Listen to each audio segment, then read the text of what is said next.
Santoro no escapó. Estoy grabando yo. La tengo. Dale. ¿Eh? No, estoy filmando. Tengo el parlante acá. Los tengo los tres, ¿no ves? Mirá. Los cuatro. Bueno, acá está el chanique, como que no lo pueden todo decir. Bueno, vamos a empezar este debate sobre arte, rock y compromiso político.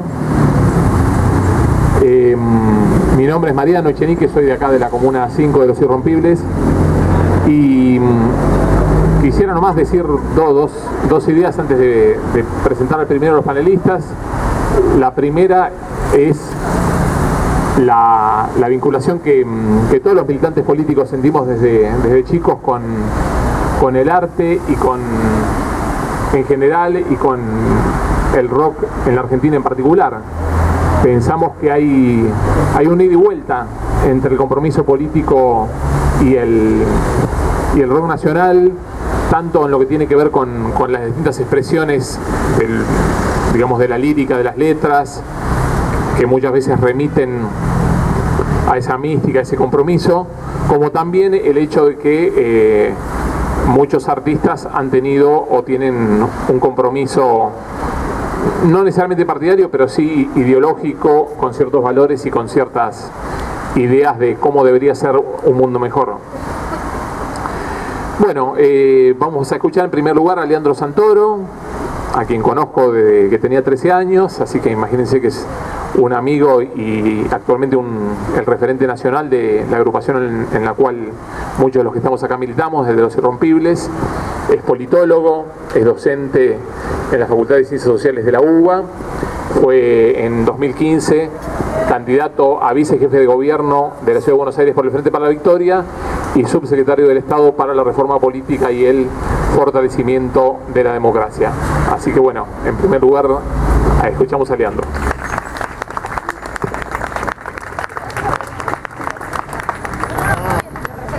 Mariano decía que nos conocimos cuando éramos muy jóvenes los dos y le faltó decir en dónde nos conocimos, porque si bien es cierto que el radicalismo, donde fue nuestro primer espacio de socialización, nos conocimos, nos hicimos amigos yendo a ver a Los Redondos. Y en esa lógica de peregrinar por donde el indio se le ocurría tocar, a nosotros nos fue picando el bicho de la comunidad. Y creo que en algún momento nosotros discutimos acerca de las similitudes que existen tanto en el rock como en el fútbol y en la política, porque planteamos que durante por lo menos los 90, que fue la etapa de nuestra militancia, el nicho de resistencia más genuino que había en el neoliberalismo era el rock y el fútbol. ¿Y por qué? Y porque él expresaba la contracultura, lo que el sistema nos quería imponer.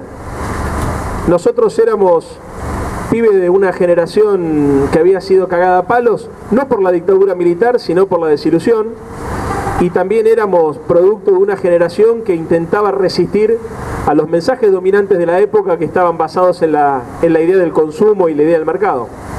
Y cuando entre nosotros nos agrupábamos y nos abrazábamos para recorrer las distintas ciudades de la Argentina y fundamentalmente para poder compartir cosas que nos estremecían, nos fuimos haciendo no solamente amigos, sino también integrantes de una tribu que era mucho más amplia de lo que nosotros nos habíamos imaginado en algún momento, porque encontrábamos tipos que eran muy parecidos a nosotros, que tenían vivencias muy parecidas a las nuestras y que sin embargo no nos conocíamos, pero nos sentíamos reflejados y nos sentíamos parte de esa misma comunidad, de ese mismo colectivo.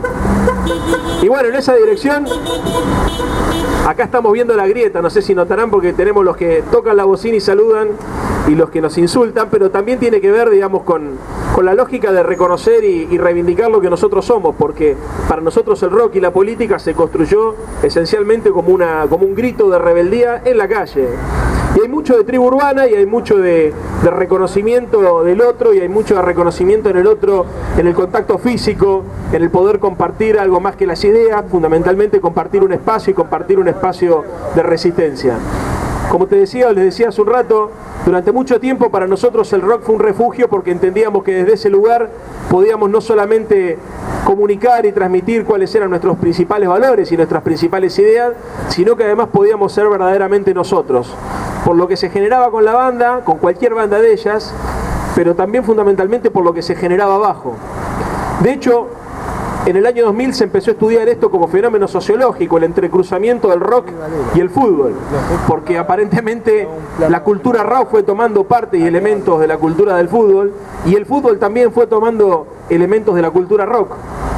Y la verdad es que con la aparición del kirchnerismo, una cosa que nos sorprendió a todos es que tanto la subcultura del fútbol como la subcultura del rock apareció sublimada en un espacio político y en una organización juvenil, o en varias organizaciones juveniles, que reivindicaban una ética y una estética que era muy parecida a la estética y a la ética de nuestra adolescencia, de lo mejor de nuestra adolescencia. Porque encontramos pibes que se vestían parecido a nosotros, que hablaban parecido a nosotros, que leían los libros que leíamos nosotros, que escuchaban la música que escuchábamos nosotros y que además estaban dispuestos a entregar parte de su vida a un proyecto que los trascendía. Y eso fue lo que nos enamoró a nosotros de este proceso político. Y creo que se explica básicamente en la identificación que tenemos con esta cultura que es hija de la resistencia ideológica del rock y del fútbol en los 90 y que es hija también de la voluntad creativa de un espacio político que tiene como vocación transformar y fundamentalmente transgredir lo políticamente correcto. Y es eso, muchachos, para nosotros lo más importante de esta charla, porque permanentemente cuando nos preguntan qué es lo que nosotros queremos hacer o por qué militamos o cuál es el grano de arena que queremos aportar en la transformación social, siempre hablamos de reivindicar dos banderas que son una: la bandera de la rebeldía y la bandera de la creatividad. A nosotros nos conmueven las cosas que se dicen y las verdades que se gritan de manera simple pero profunda, que logran conectar no solamente las ideas sino también las emociones y los sentimientos. De hecho, cada vez que intentamos articular un discurso o cada vez que intentamos construir un hecho político, buscamos generar nuestra propia sensibilidad y buscamos transmitir nuestra propia sensibilidad en el entrecruzamiento de nuestras ideas y nuestras emociones. El rock lo logró en los 90. Acá tenemos dos héroes del rock: Palo con su poesía y el Mono Cohen con su arte plástico.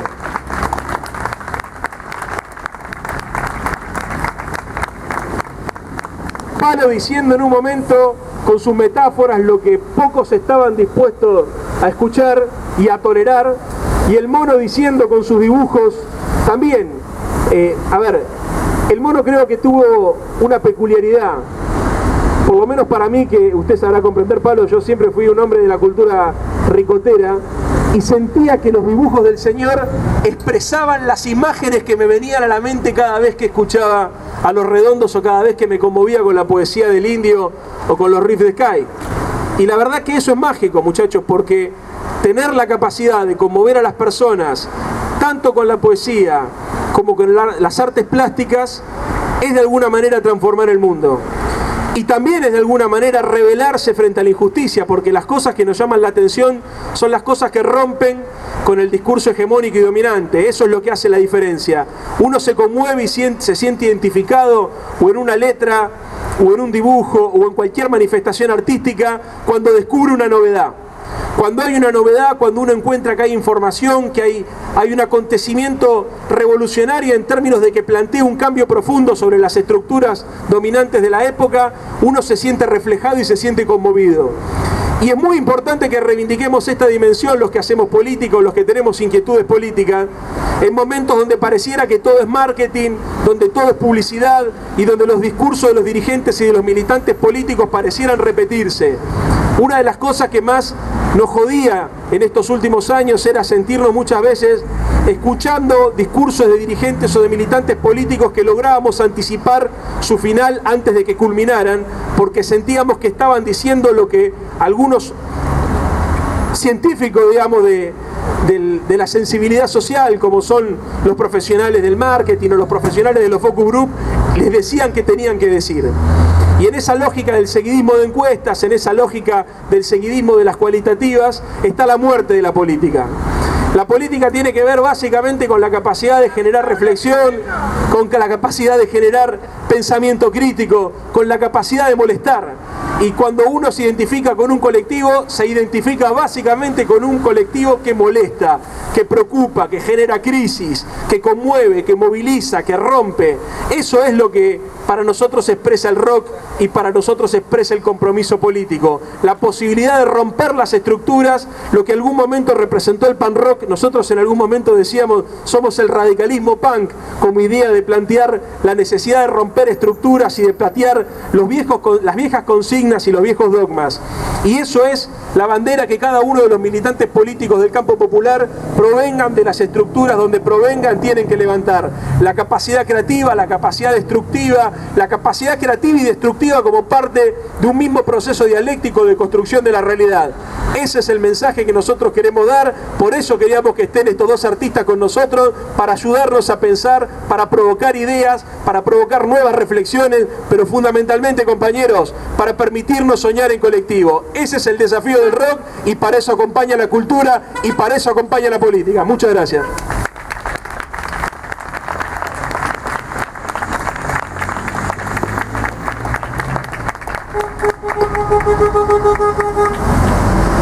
Bueno, incesante el apoyo de los automovilistas en esta tarde. Me toca presentar a Palo Pandolfo, que también es mi amigo, a quien escuché desde adolescente con Don Cornelio y la Zona, allá en el año 1988 en el Colegio Vieites.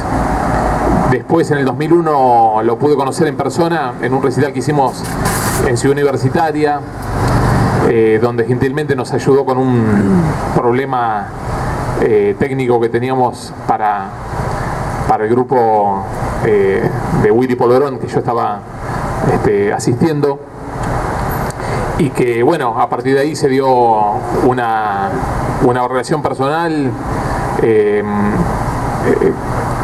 no deja de tener el componente de admiración que uno siente y la gratificación que uno siente de poder compartir diálogos y momentos de la vida con alguien con el cual previamente uno se identificaba artísticamente, con alguien que era conmovedor por su letra, por su poesía y por todo lo que transmitía. Palo armó en 1987 Don Cornelio y la Zona. 10 años después fue también cantante y compositor de Los Visitantes. Luego, a partir de 2002, formó dos bandas, bueno, ya en su etapa más solista, Palo y la Fuerza Suave y Palo y la Hermandad. Tiene 14 discos y el mes que viene 15 en su trayectoria. En 1995 fue premio Conex y en 2005 estuvo entre los seleccionados como mejor artista candidato al premio Gardel, nada menos, junto con Vicentico y otros artistas nacionales. Así que, bueno, hecha esta presentación, le doy la palabra a Palo Pandolfo. Muchas gracias, gracias. Bueno, gracias por invitarme, Mariano. Gracias a Leandro, bueno, Rocambole, por compartirlo. Es un gustazo. Yo vengo haciendo algunas incursiones en el mundo de los derechos humanos desde el rol de cantante, no en lo personal. Nosotros somos la cría del proceso. Hicimos la escuela secundaria desde el 78 al 83, entonces nos vimos cara a cara con los grupos de tarea, los Falcons amarillos, la policía de civil, la policía militar con itacas, con el casco de fajina, como decía PM, con una itaca, con los borceguíes haciendo contra la pared, ¿no? Bueno, entonces tuvimos como un encuentro muy fuerte con la dictadura en ese momento. Nosotros, digamos, yo reivindico un hecho político, digamos, que me tocó vivir, que es lo que llamé la gesta del 81. En 1981 la sociedad era muy evidente la masacre abyecta de la dictadura cívico-militar y de alguna manera toda la clase trabajadora argentina, que es muy amplia, ¿no? Viste que nosotros tenemos una clase trabajadora que va muy arriba con una clase media alta que trabajan en puestos por ahí gerenciales, y una clase media. La clase trabajadora es muy amplia, y a partir del 1981 yo sentí que empezó a volcarse cada línea de pensamiento, cada línea ideológica del pensamiento de la clase trabajadora tenía un partido político donde encauzar esa militancia contra el enemigo común, que era la dictadura. Entonces fue un momento donde la palabra política se convirtió en la gran palabra, en la palabra de la libertad, básicamente, y de la salvación ante el terrorismo de Estado fatal, final. Ese movimiento contenía, por ejemplo, a la democracia cristiana, estaba el movimiento al socialismo, estaba el PCR, el PC, la FE, del Partido Intransigente, estaba Franja Morada, estaba el Partido Justicialista, estaba la JP, bueno, se funda el Partido Humanista en ese momento, estaba la UCD también, estaba el Partido Conservador de Manrique, creo que era el Partido Conservador, o sea, había partidos hasta de un amplio pensamiento conservador y de derecha. Cada línea ideológica tenía donde expresarse en ese momento, y fue una explosión política que deriva en la marcha del 30 de marzo de 1982, donde se convocan todos los partidos políticos sobre Avenida de Mayo, desde Congreso hasta la Casa Rosada. Se desató una represión tremenda, muere un compañero del sindicalista. Sí, exacto, Flores. Fue ese día, o sea, estábamos todos, o sea, ¿cómo fue esa posibilidad? ¿Cómo fue, digamos, yo creo que la clave para mí de donde podemos empezar a hablar de política de mi generación, ¿no? Vamos a hablar más atrás según las lecturas que cada uno tenga, pero toda la sociedad estaba movilizada en ese momento. Entonces es como que hay factores que desencadenan esa movilización, y ahora, en este presente, como para venir acá, porque yo vine a hablar de política, no de rock, porque creo que es el momento de aterrizar hacia la más alta política. Creo que, digamos, si algo me estuvo pasando desde las nuevas, digamos, desde el nuevo gobierno, del nuevo poder ejecutivo, es como decir, bueno, tenemos que apuntar.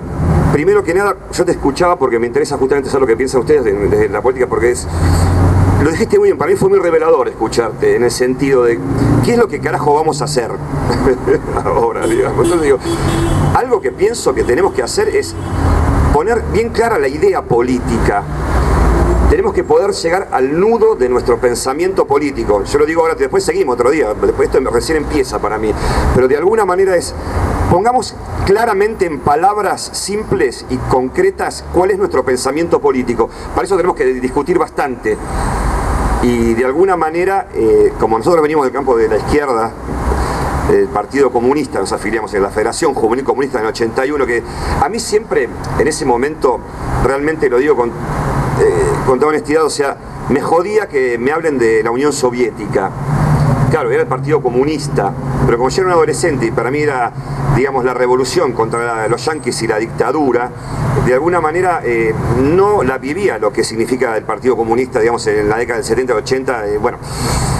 Un poco nos corrimos del Partido Comunista, aparte vino la democracia, en fin, cambiamos radicalmente el estilo de vida, porque pasamos de ser psicobolches, hippies, psicobolches, nos hicimos pan modernos de un día para el otro, vino la democracia, pero yo me quedo en esa gesta del 81, digamos, o sea, hay detonantes que convierten a la política en la herramienta que es, y creo que, bueno, nuestra función, ahora, nuestra función, no, pará, ya se enloquece, empieza a... directa, la beta leninista, me paro acá y me pero para, de alguna manera, volviendo al tema, o sea, es encontrar esa discusión política que evidentemente es transversal, engloba varias fuerzas, y bueno, a lo que iba es que nuestro dolor de huevo desde la izquierda es la excisión en la izquierda. Digamos, porque yo para mí tengo el mismo pensamiento que puede tener el Cabra de Las manos de Filipe, que es un cuadro del Partido Obrero, digamos.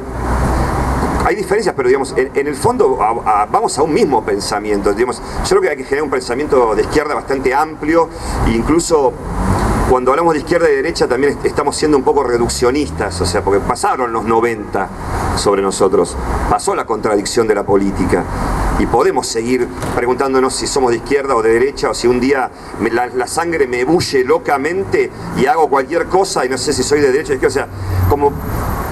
hola. Algo que pienso que también estoy pensando desde que ganó Macri, para hablar mal y pronto, es poner un poco la gran privilegio de los intelectuales, reforzar la duda, digamos, porque creo que nos comemos toda la píldora entera y digo, hay que poner un poco en duda todos nuestros hábitos de consumo, como por ejemplo la harina, que es o el azúcar blanca, o la sal de sodio. O sea, viste que hay un planteo de consumos, que estamos discutiendo hábitos de consumo comunes para nuestras abuelas, que es la harina. La harina es venenosa, ahora se sabe, el azúcar destilada es también tóxica. Hay una toxicidad en los hábitos de consumo de información también muy fuerte, que de alguna manera es el gran problema que tenemos. Entonces yo cuando digo poner un poco la duda, pongamos en duda la harina, el azúcar y el diario Clarín, para, digamos, eso, pues, es una barricada, estamos hablando claramente. Entonces, porque es como un dolor de huevo para nosotros que estamos hace 40 años cantando Muchacha y todas las bellezas que decíamos que tenemos en nuestra cultura.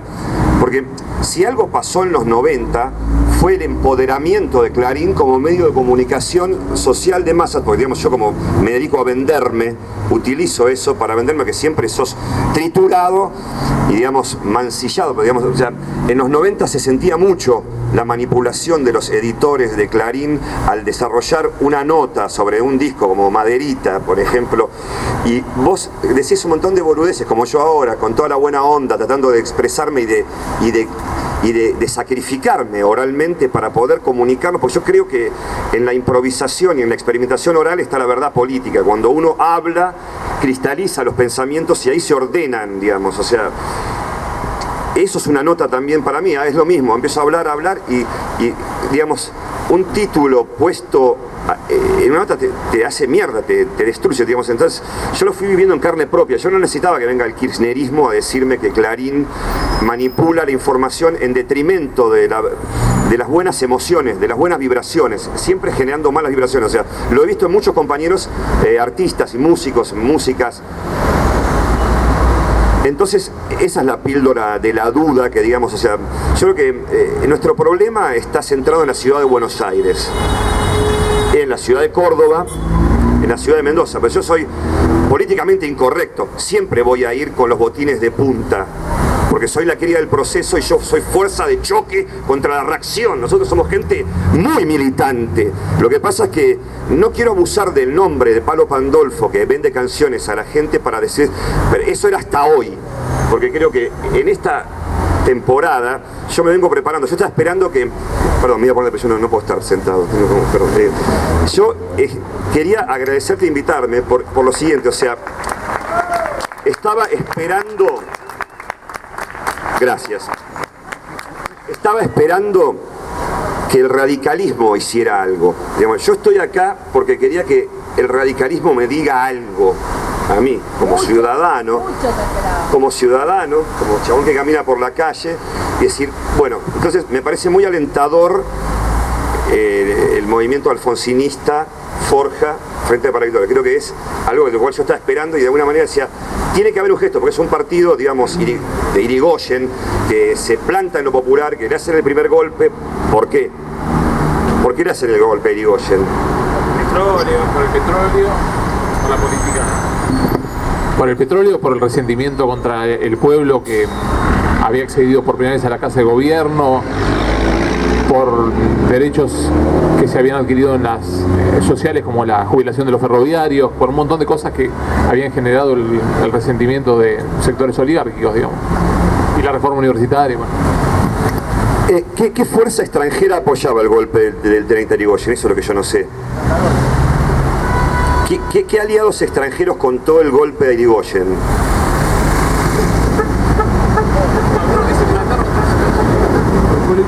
Los países imperialistas, vamos a ponerlo así, porque tanto... creo entender a lo que vas.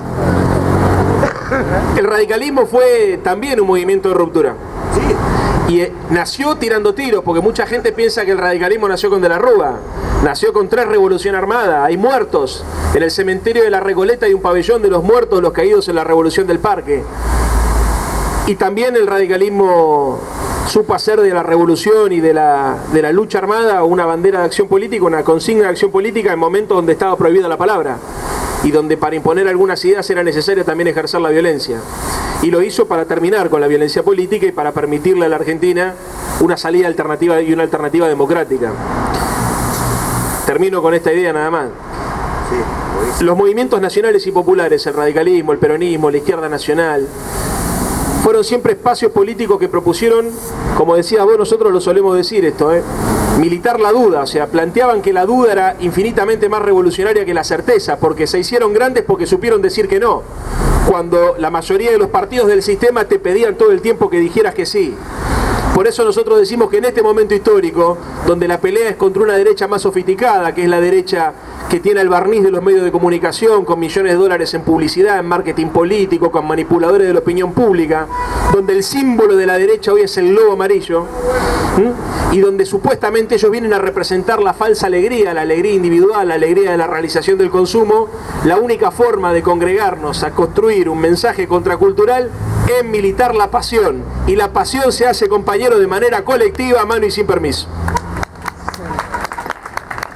Bueno, gracias a todos por compartir este momento. Para mí es una locura hablar así en un mitin político, es adrenalínico, pero bueno, son lujos que me doy. Pero hasta ahora yo le estaba diciendo que generalmente mis participaciones siempre las tomo como más que nada, yo estudio política en primera mano, estudio historia argentina.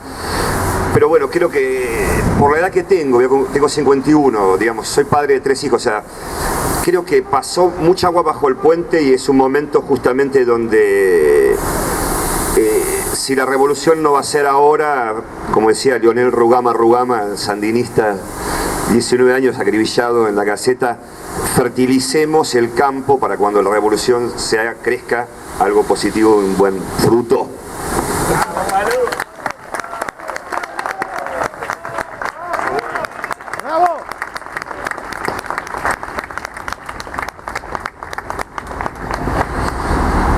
Bueno, antes de dar inicio a la ronda de debates, me toca presentar al maestro Ricardo Cohen, Rocambole.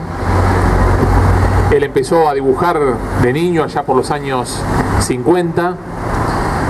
En los años, a partir de 1978, fue el responsable de la imaginería plástica, porque estamos hablando del arte de tapa, pero también de los telones de fondo y de todo lo que estéticamente implicó Patricio Rey y sus redonditos de ricota, hasta el nuevo milenio, con obras destacadísimas, con quizá la obra plástica más popular de toda la historia argentina, que es la tapa del disco Octubre en 1985.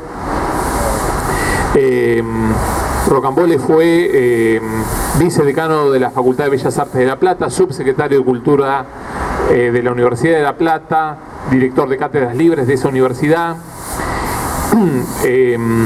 Recibió en 2015 el premio Néstor Kirchner por parte de la Honorable Cámara de Diputados de la Nación. Y bueno, evidentemente es una persona muy conmovedora para todos nosotros, para los militantes políticos, para todos los que compartimos la cultura del rock. Lo pude conocer en persona hace 4 años cuando lo entrevisté para la radio de la Universidad de Buenos Aires, donde tengo un pequeño programa de difusión, y bueno, es un honor y una alegría para todos nosotros encontrarnos con él y con su palabra. Ricardo Mono Cohen, Rocambole. Muchas gracias. Bueno, agradezco la invitación que me han hecho para conversar en este lugar. Me han conmovido las palabras de los que me precedieron, sobre todo la de Palo, que no me lo imaginaba con tanto vigor, defendiendo ideales, defendiendo posiciones, etcétera, etcétera. No me lo imaginaba por muchas razones. Yo he estado vinculado a un poco la historia del rock de estas tierras con algunos grupos porque tuve muchos amigos músicos y yo desde un aspecto lateral, como podría ser el de la estética, el de la plástica, el de la ilustración, los estuve acompañando desde casi mi adolescencia. Entonces, recuerdo que un poco desde la historia de los músicos de rock había como una cierta suspicacia a la política, había como un cierto pensamiento como de que eso no era rock, no era para nosotros, era una cosa que tenía que ver con ciertas situaciones en las cuales nos eran bastante ajenas. Pero pasa siempre lo mismo, pasa que cuando no te ocupas de la política se ocupa de vos.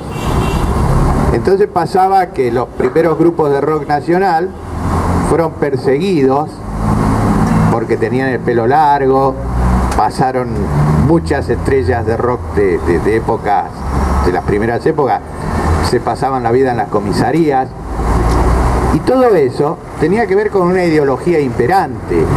O sea que el rock, de alguna manera, simbolizaba, y esto del símbolo yo lo considero muy importante porque yo trabajo en el universo simbólico, trabajo con imágenes. El símbolo del rock era una especie de rebeldía, una rebeldía a todo, una rebeldía a lo establecido. Y lo establecido en las primeras épocas del rock era, por ejemplo, el general Onganía. Era el general Onganía, por ejemplo, dedicando el país y la ciudad de Buenos Aires a la Virgen María. Era mantener las formas absolutas de lo que hoy día diríamos es una careteada, en lugar de los formalismos, en lugar de aplacar también, obviamente, todos los movimientos que tuvieran que ver con lo popular. O sea, desde esa primera revolución o ese primer golpe que fue en el año 66, que fue contra un gobierno radical, el gobierno de Ilia, desde ese lado siguieron reivindicando lo que anteriormente habían postulado desde la Revolución Libertadora, o sea, aplastar los movimientos populares y aplastar una historia del país que fuera, digamos, salir al mundo con su propio potencial. Era más bien la vuelta atrás a depender constantemente de los centros de poder, a que este país sea una especie de estancia que algunos ingleses, algunos norteamericanos y otros de centros de poder la tenían como reservorio de sus materias primas, digamos. Pero nunca pensar en un país potencialmente importante que pudiera fabricar sus propias situaciones, que pudiera fabricar su comercio, que pudiera tener un lugar y una palabra importante en el mundo. Entonces, creo que desde las primeras épocas el rock nacional sufrió los embates de la política, de la ideología del régimen. O sea, desde esos primeros que les cortaban el pelo y los llevaban a la comisaría. Más tarde, la cosa siguió rodando. Y creo que algunos, no todos, pero muchos músicos de rock empezaron del rock nacional, que ya el hecho de hacer el rock nacional ya era una gesta, ya era una posición política. Cantar en castellano hoy día pareciera una cosa normal, una cosa obvia. Sin embargo, en un momento fue una posición política. Fue terminar con toda esa música que venía absolutamente toda de afuera y había que cantarla en inglés. Y si se hacía una música nacional, había también que cantarla en inglés. Cantar en castellano era una cosa vulgar, grasa, mersa, como se decía en esos momentos, como decían algunos periodistas. Pero bueno, el rock sobrevivió a eso y hubo importantes figuras, importantes artistas que dieron a la cultura nacional obras maestras, joyas. Digamos, como ligero ejemplo podemos hablar de que en esa época aparece, por ejemplo, los primeros discos de Almendra, que tenían a Luis Alberto Spinetta como su poeta y su líder. Hoy día, por ejemplo, nadie puede negar la importancia feroz en la cultura argentina de Luis, ¿no es cierto? Entonces, bueno, a partir de ahí el rock nacional fue una gesta, quiéralo o no, política. Entonces,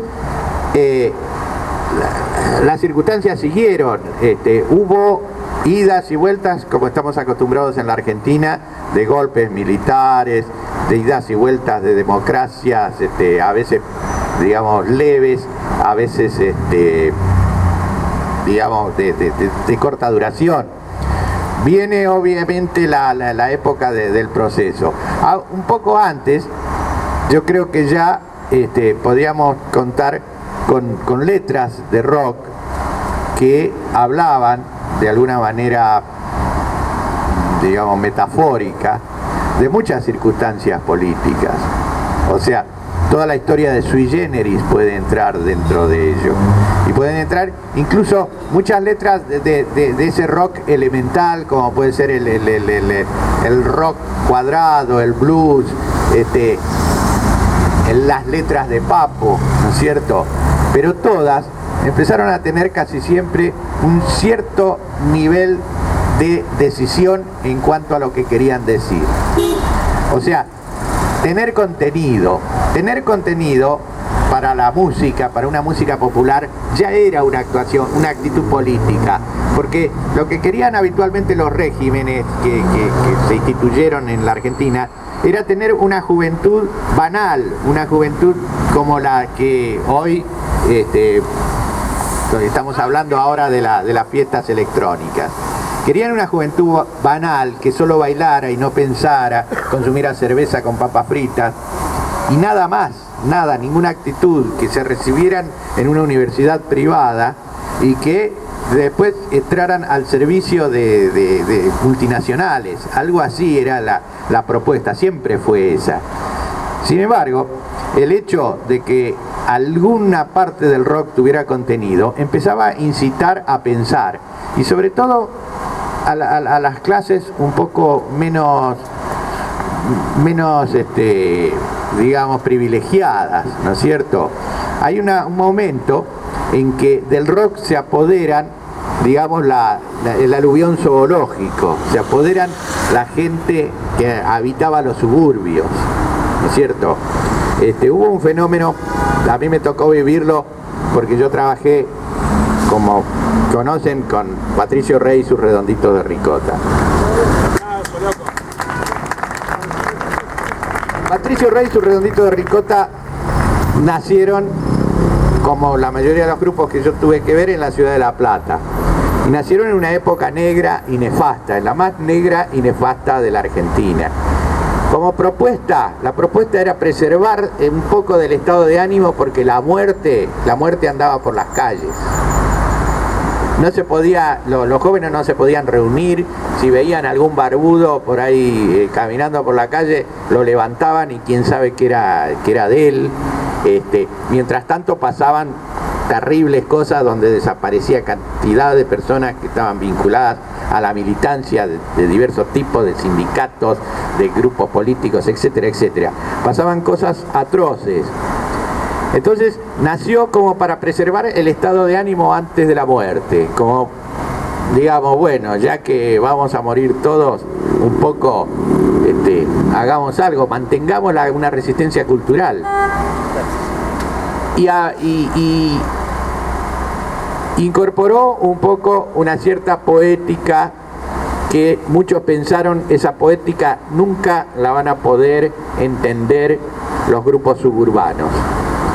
Sin embargo, a partir de las primeras actuaciones en Buenos Aires de Patricio Rey y su redondito de ricota, de repente en un momento las masas del suburbio copan a Patricio Rey y su redondito de ricota, porque en principio había una cierta élite de gente vinculada al arte, a las performances en Buenos Aires, teatrales,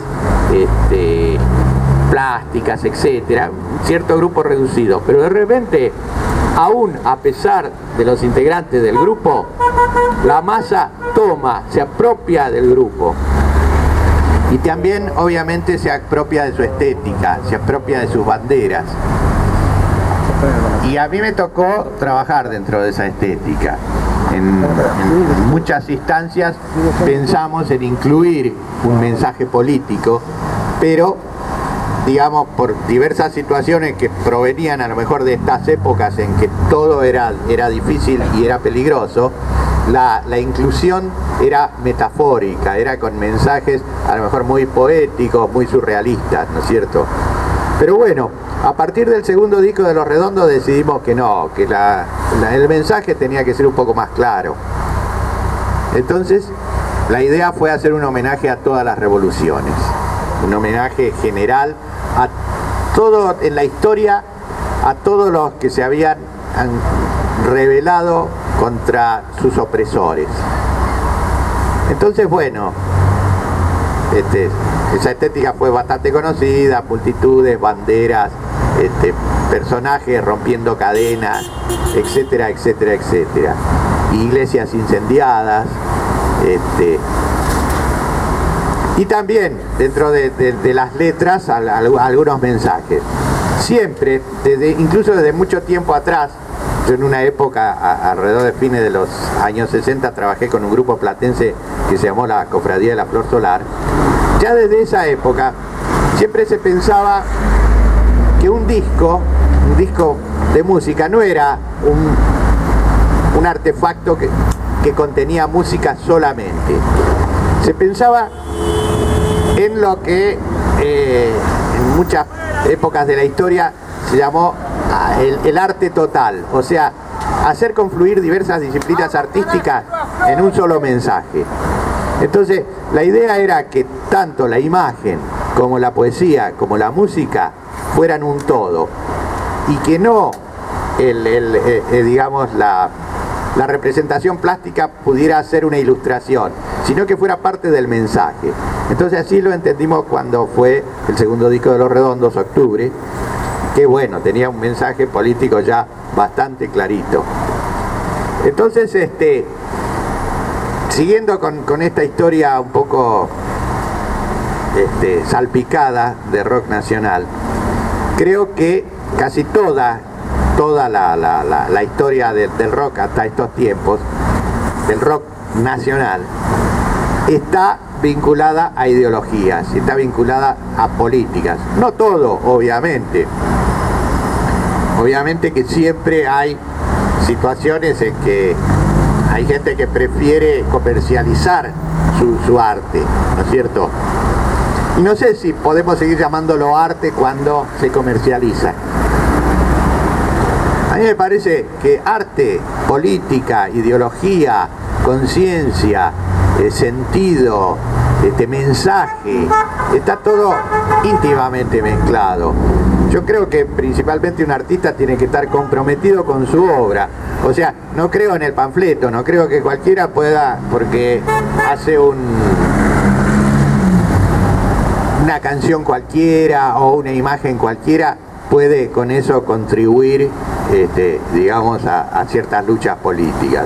A mí me parece que primero el artista tiene que estar comprometido con su obra y tratar de trabajarla lo mejor posible, tratar de llevarla a fondo.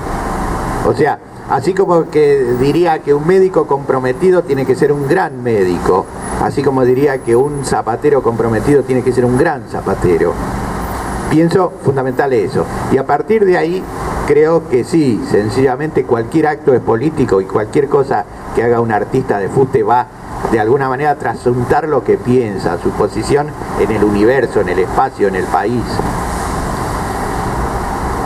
Más allá de eso, no creo ser capaz de agregar demasiado más a este asunto de rock, política y compromiso.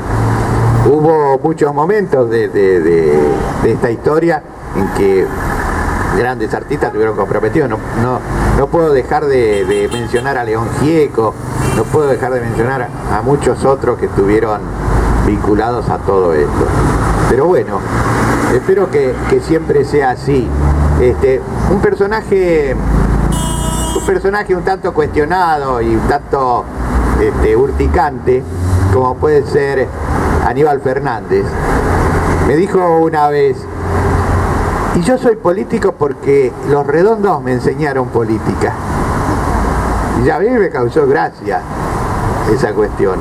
Pero me dijo así, muy sencillamente, me dijo, los redondos nos enseñaron que nos podía gustar el rock y nos podía gustar la política, que podíamos usar todo junto. Así que bueno, en buena hora. Gracias.